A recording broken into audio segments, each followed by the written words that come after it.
Imagine trying to buy dinner with a boulder, no card, no cash, just a giant stone so big it never moves an inch. Sounds absurd, right? But once upon a time, that was real money. Welcome back to another Critically Evolved History by Kyle. Subscribe if you haven't. Let's dive right in. Money once took the form of giant stones. On the tiny island of Yap in Micronesia, currency was carved from limestone, massive circular slabs called rye stones.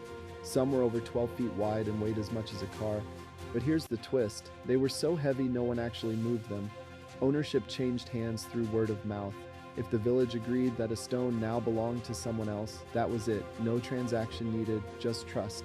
A completely immobile currency, yet it worked. That early reliance on shared belief laid the foundation for how money would evolve.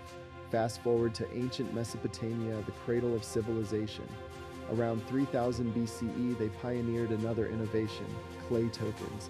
These small objects represented commodities like livestock or grain. Instead of trading a goat, you handed over a token that stood for a goat.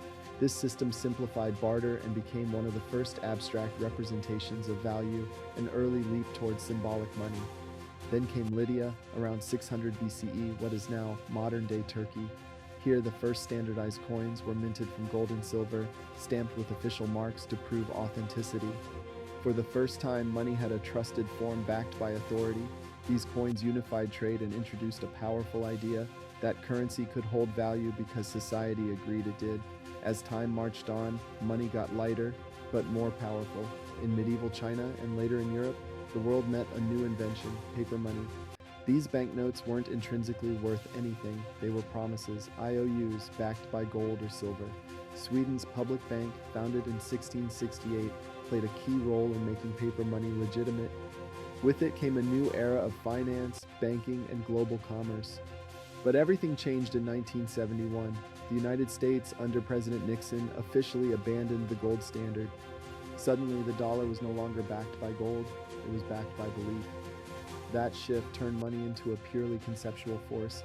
Value became a matter of perception, trust, and policy. Nothing tangible held it up anymore. And now, in the digital age, money is morphing yet again. Enter Bitcoin, born in 2009 from a white paper and a dream of decentralization. No banks, no governments, just a network of users verifying transactions on a blockchain. It started as a fringe movement, but it's forcing financial systems to reconsider what money can be. Crypto, digital wallets, and NFTs are all part of the same revolution, separating money from material form entirely. What began as rocks and tokens is now code and consensus. Each chapter of money's evolution tells a deeper story, not just about trade, but about trust, authority, and human connection. Because at its core, money isn't just currency.